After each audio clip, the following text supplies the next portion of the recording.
The clock struck 11:32 a.m. on a frozen November morning in 1943, high above the German clouds. The air was a lethal 40 degrees below zero. 19-year-old Eugene Moran knelt in the tail of a B-17 called Ricky Tikatavi. He was a Wisconsin farm boy about to face the ultimate test of survival. Imagine being trapped in a glass bubble, miles above the earth, as 300 bombers fly into a wall of fire. The German Luftwaffe swarmed the formation like a hive of disturbed metallic hornets. Moran's first combat mission was no longer a dream of flight, but a struggle for breath. The sky was already turning black with the smoke of falling American fortresses.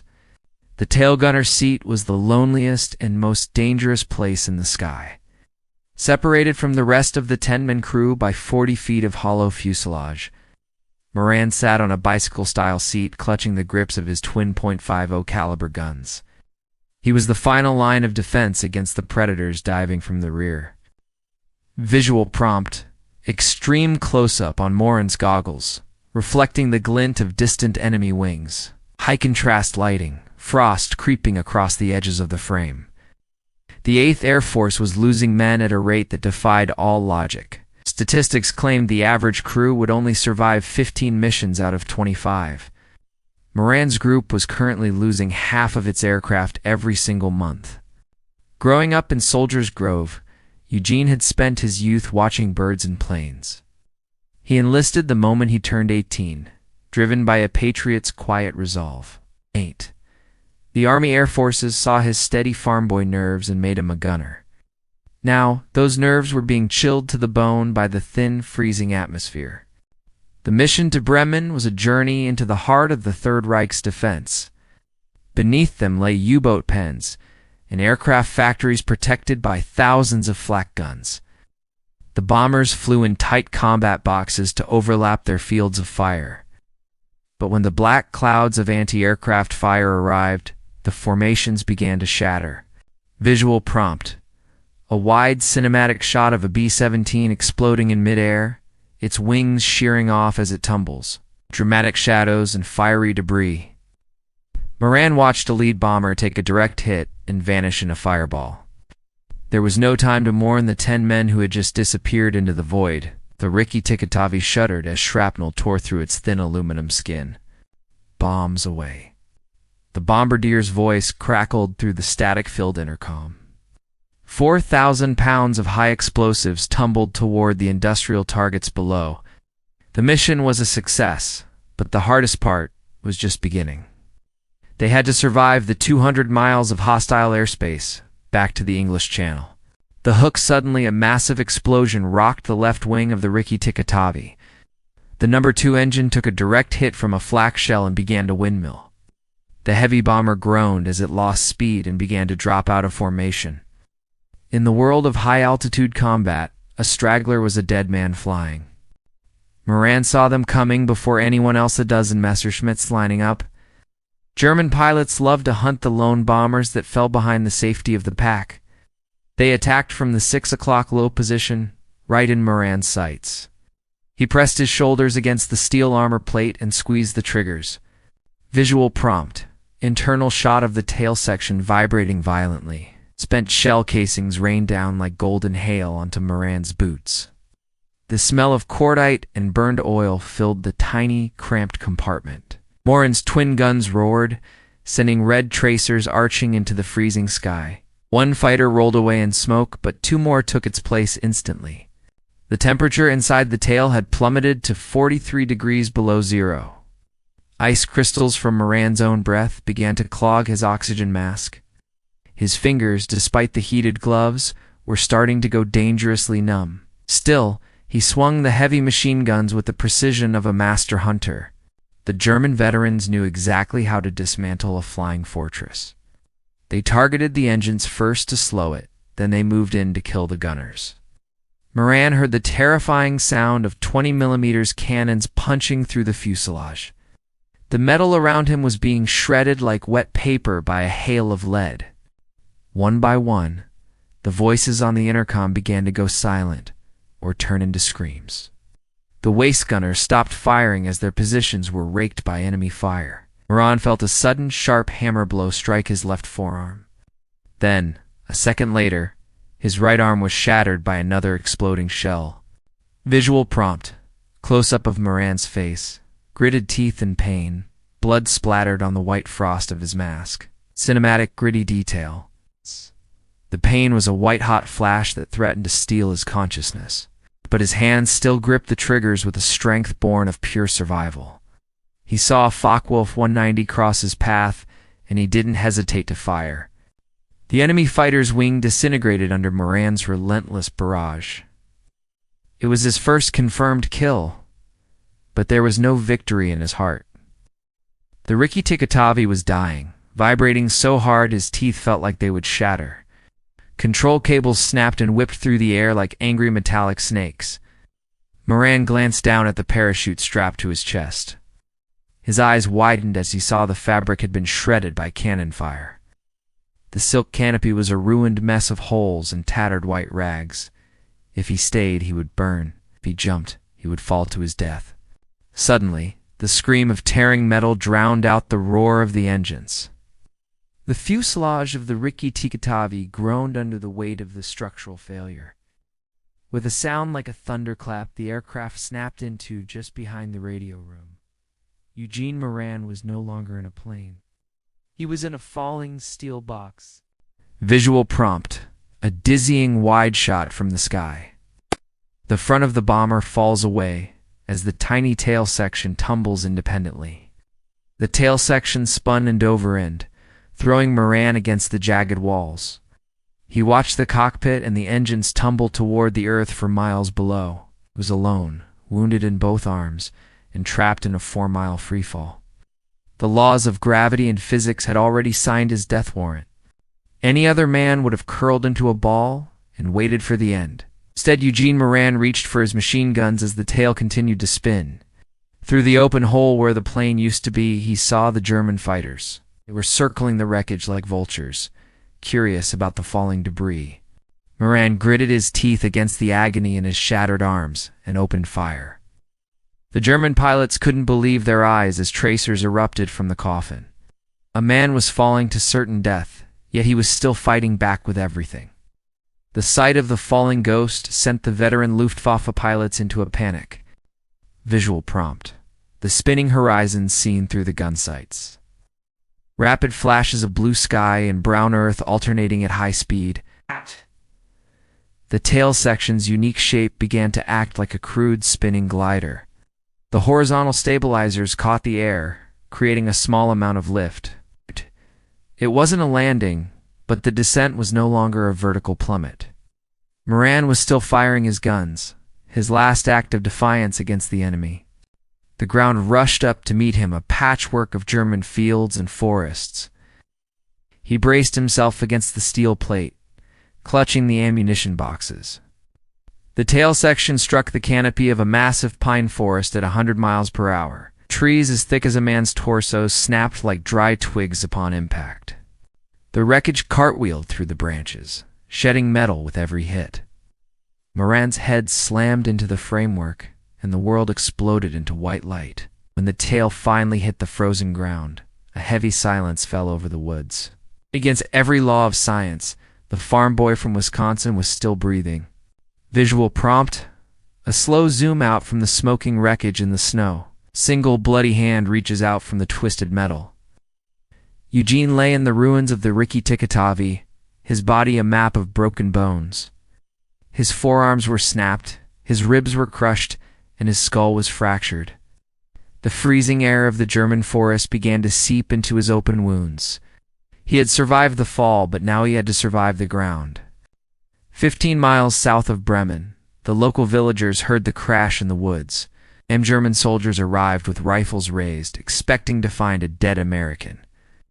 They found Moran crawling toward the opening, his eyes glazed but determined. He was an enemy who had just bombed their homes, and mercy was not guaranteed. The soldiers roughly searched him, ignoring his screams as they moved his arms. They found his dog tags and his ruined parachute, realizing the miracle they had found. An officer arrived and looked at the gaping wound on Moran's head. "He is dying," the officer whispered, ordering him to be thrown onto a wooden cart. For hours, the cart jolted over frozen, rutted roads toward a military facility. Every bump sent a fresh wave of agony through Moran's shattered ribcage. The blood from his head wound had frozen into a dark, protective crust. He drifted in and out of a feverish consciousness, seeing the faces of his lost crew. Visual prompt: Moran lying on a cold concrete floor in a dark cell. A single shaft of moonlight illuminates the frost on his breath. For 2 days, Moran was left on a concrete floor without water or bandages. The Germans were overwhelmed with their own casualties and had no medicine to spare. Infection began to set in, and the skin on his arms turned a sickly shade of black. The guards watched him, waiting for the American Terrorflieger to stop breathing. On the 3rd day, Moran was moved to a prisoner of war hospital. He was deemed beyond saving by the German doctors who performed the triage. But the hospital held a secret: 2 Serbian prisoners who were skilled military surgeons. They saw Moran not as an enemy, but as a man who refused to give up. The Serbian doctors decided to perform an impossible surgery with no proper tools. Using crude instruments and almost no anesthesia, they worked for 7 hours. They set his broken arms with metal wire and pins salvaged from the facility. They removed the bone fragments from his brain and covered the hole with a plate. Visual prompt: the 2 Serbian doctors, sweat on their brows, working by the light of a single bulb. Tense, gritty medical realism. When the surgery was over, the doctors could only offer a grim prayer. Moran's body would have to fight off the massive infection on its own. He was a skeleton of a man, his life hanging by a single fraying thread. But the farm boy's heart was as steady as the Wisconsin soil he was born on. The fever struck that night, pushing his temperature to dangerous heights. In his delirium, Moran called out for his mother and shouted warnings to his crew. The other prisoners in the ward listened in silence, fearing he wouldn't see the dawn. The Serbian doctors stayed by his side, pressing wet cloths to his burning skin. On the 3rd morning after the surgery, the fever suddenly broke like a storm. Moran opened his eyes and saw the tattered ceiling of the German hospital. The infection had retreated, and his body was beginning the long process of knitting. Word spread through the camp: the man who fell for miles was going to live. Even the German guards began to visit the ward just to see the miracle man. They called him the tail gunner from heaven and the man who refused to die. Moran spent 6 weeks in that makeshift hospital, slowly regaining his strength. His arms remained in splints, and his head throbbed with a constant dull rhythm. Visual prompt: Moran standing for the first time, leaning on a wooden crutch. His face is gaunt, but his eyes are sharp and blue. The hospital was only a temporary stop on a journey into the heart of darkness. Once he could walk, the Germans processed him for transfer to a permanent camp. They took his photograph, a thin, haunted young man with bandaged limbs. He was being sent to Stalag Luft for a camp deep in the territory of Pomerania. The camp was a nightmare of barbed wire and machine gun towers. Thousands of Allied airmen were crammed into wooden barracks with no insulation. The rations were a joke: watery soup, sawdust, bread, and the occasional potato. Moran lost 40% of his body weight, his ribs protruding like a bird's cage. Life in the camp was a battle against boredom, hunger, and the biting cold. Moran joined a community of prisoners who refused to let their spirits break. They ran secret radios to hear the BBC and organized classes to keep their minds sharp. But every night, Moran returned to the tale of the Rikki-Tikki-Tavi in his dreams. Visual prompt: a wide shot of the camp at night. The searchlights sweep across the snow, casting long, eerie shadows of the barracks. The summer of 1944 brought news of the Allied invasion of Normandy. Hope surged through the camp, but the Germans responded with even harsher rules. Moran was moved again, this time packed into a cattle car with 60 other men. There was no room to sit, no air to breathe, and no food for 3 days. The journey led them to a coastal port where a dark freighter waited. This was the Hellship, a vessel designed for cargo, now filled with human souls. Moran was forced into the hold, a pitch-black cavern with zero ventilation. The stench of disease and despair became a physical weight in the darkness. For 4 days, the ship tossed on the Baltic Sea as the prisoners suffered. Men went mad in the hold, screaming into the void of the lightless room. Moran sat in the filth, clutching the metal plate in his head as the pain flared. He focused on the memory of the Wisconsin farm to keep his mind from snapping. Visual prompt, a POV shot from the bottom of the hold. The hatch opens at the top, a blinding square of gray light appearing above. When the hatch finally opened, the surviving men were barely recognizable as human. Moran climbed out into the daylight, his eyes burning and his clothes rotted. They were marched to another camp in Prussia as the Eastern Front began to collapse. The sound of Soviet artillery began to echo like distant thunder in the night. By January 1945, the German High Command was in a state of total panic. They ordered the immediate evacuation of all prisoner camps to prevent liberation. This was the start of the Black March, a 600-mile journey through the abyss. Moran was told to start walking or he would be shot where he stood. The temperature dropped to 20 degrees below zero as the column moved west.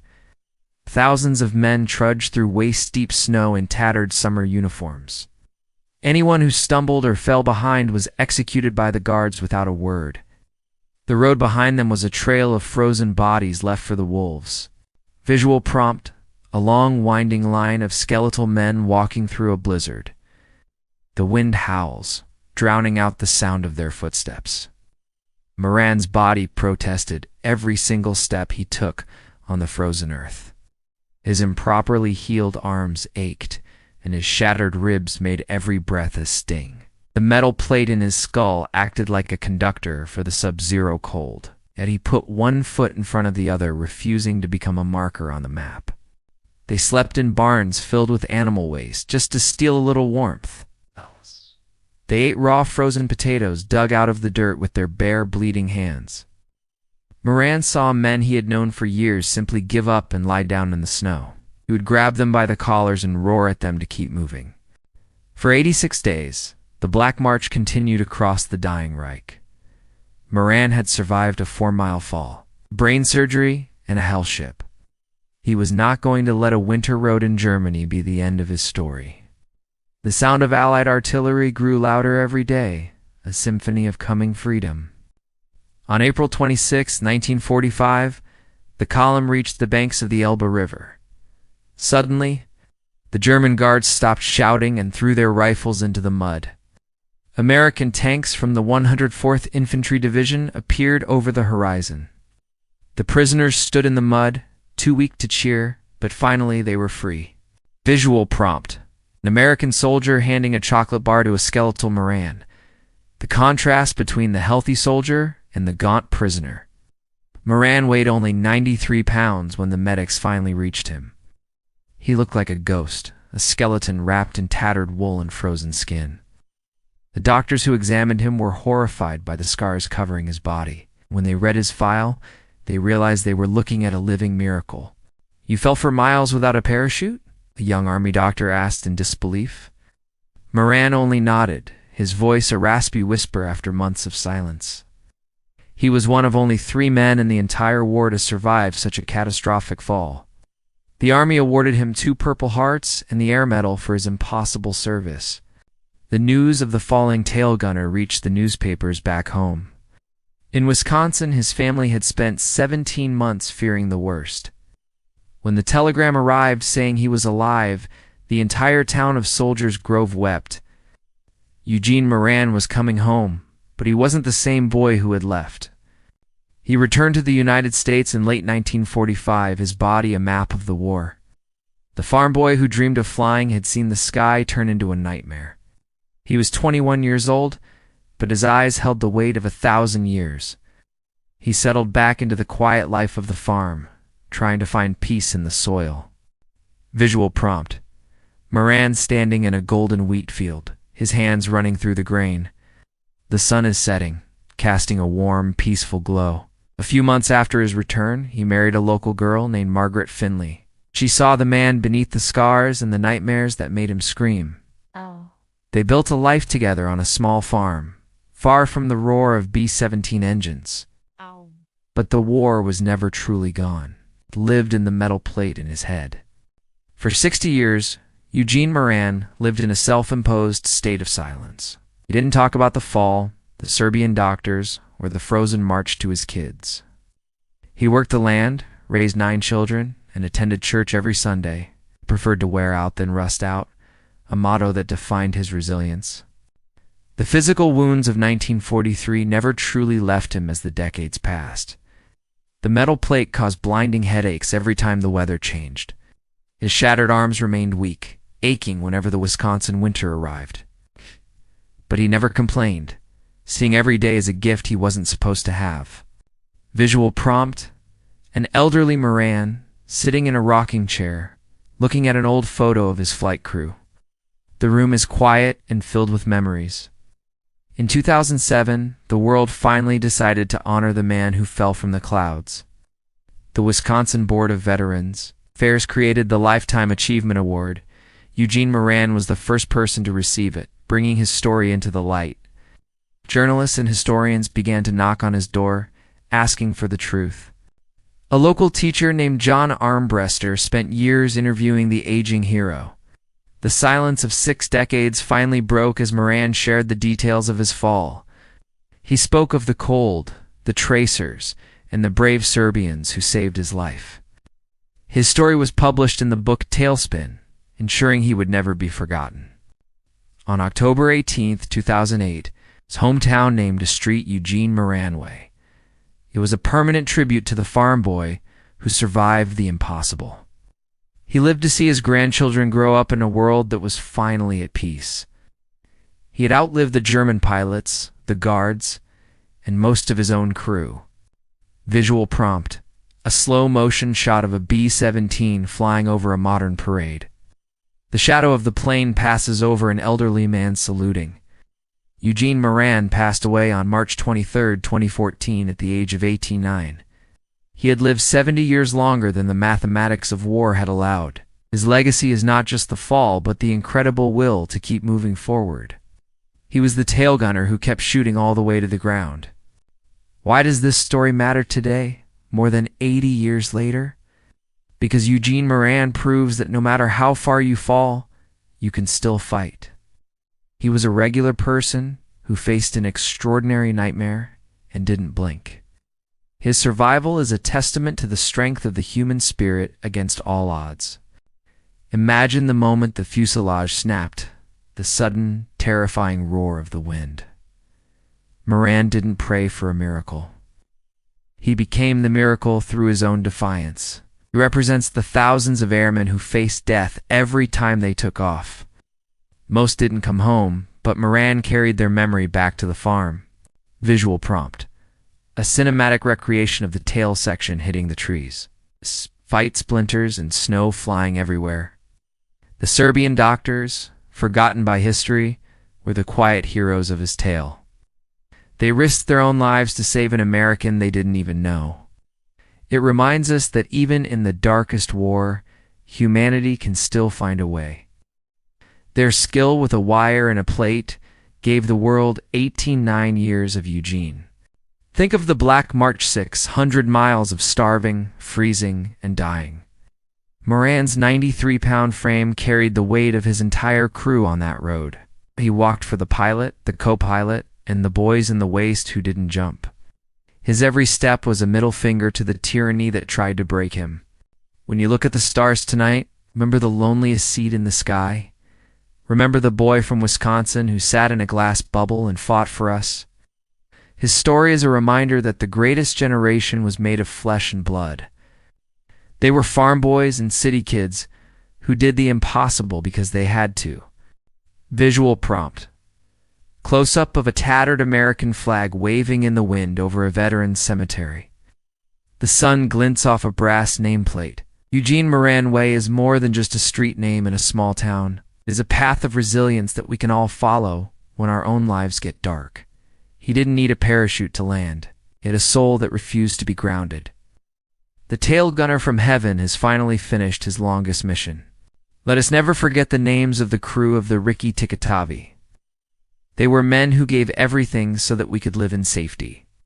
More in silence for 60 years was a tribute to their sacrifice.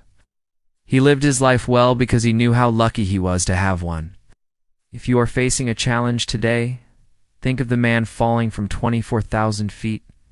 Think of the cold, the blood, and the shattered arms that still pulled the triggers. Your problems might be big, but Eugene Moran's were 4 miles high. They survived the fall, and so can you, if you just keep moving forward. Visual prompt. A montage of historic B-17 footage mixed with shots of the Wisconsin countryside. Emotional, stirring music builds. The 8th Air Force's milk runs to hell were anything but easy. They flew through a storm of steel to break the back of a global evil. Moran was a small part of a massive machine, but his story is the most unique. Story of a fall that turned into a flight toward eternal legend. We rescue these stories from the dusty archives so they can breathe again. Eugene Moran's obituary said he would rather wear out than rust out. He wore himself out living a full life, loving his family and serving his town. He left a mark on the world that no amount of German flak could erase. Have you ever felt like the world was breaking apart around you? Eugene Moran literally watched his world break in half in the middle of the sky. He didn't give up then, and he didn't give up in the camps or on the march. He is the ultimate example of why we never ever surrender to despair. Visual prompt. A final shot of a B-17 flying into the sunset. The tail gunner's silhouette visible in the glass. It's iconic and peaceful. His story is now part of you, a spark of courage to carry in your own heart. Share this story with someone who needs to know that miracles are real. Tell them about the farm boy who fell for miles and lived to tell the tale. Keep the memory of Eugene Moran flying high for another 80 years. The 96th Bomb Group lost nearly 1,000 men during the Great War. Each one was a son. A brother or a father who left an empty chair at home. Moran's return was a glimmer of light in a community darkened by loss. He lived for all the men who stayed behind in the soil of Europe. What was the secret to his survival against such impossible odds? Was it the trees, the tail section's shape, or the skill of the Serbian doctors? Or was it the stubborn will of a Wisconsin boy who wasn't ready to go? Perhaps it was a combination of all three, a perfect storm of miracles. Visual prompt. Black and white photos of the original crew of the WWII. They're smiling, young, and full of life. We close this chapter. Take a moment to honor all those who served. The gunners, the pilots, the navigators, and the doctors in the camps. Their stories are the foundation of the freedom we enjoy every single day. Eugene Moran's fall was the start of a journey that inspired a nation. If you enjoyed this journey into history, help us share it with the world. Every like and comment helps this story reach a new generation of listeners. We are dedicated to keeping these forgotten legends alive for the future. Eugene Moran didn't disappear into silence, and neither should his heroism. Tell us in the comments where you are watching from today. Our community of history lovers stretches from the US to the UK and beyond. Do you have a veteran in your family with a story that needs to be told? We want to hear about the heroes in your life, past and present. Visual prompt. The camera pans over a modern map of Germany, highlighting the crash site and the route of the Black March. The Black March was a testament to the endurance of the human body. Moran's 600-mile walk is a feat that modern athletes can barely imagine. He did it with broken bones and a starving stomach, fueled by pure grit. He proved that the mind is always stronger than the circumstances. Subscribe to our channel and turn on notifications for more stories like this. We upload daily to ensure that the heroes of the past are never truly gone. From the tail gunners of World War II to the unsung warriors of every age, join us as we dive deep into the archives of human courage. Eugene Moran, Staff Sergeant, tail gunner, survivor, and American hero. His name is etched in the history of the sky and the soil of Wisconsin. He fell as a boy and rose as a legend, that will live on forever. Thank you for watching the incredible story of the man who fell from the clouds. Visual prompt, final fade to black. A single line of text appears, dedicated to the 938 men of the 96th Bomb Group who never came home. The mission is complete. And the Rikki-Tikki-Tavi is finally at rest. Eugene Moran has found his peace, but his story is just beginning to fly. May we all have a little bit of his stubborn determination in our own lives. Good night, and thank you for being part of this historical rescue.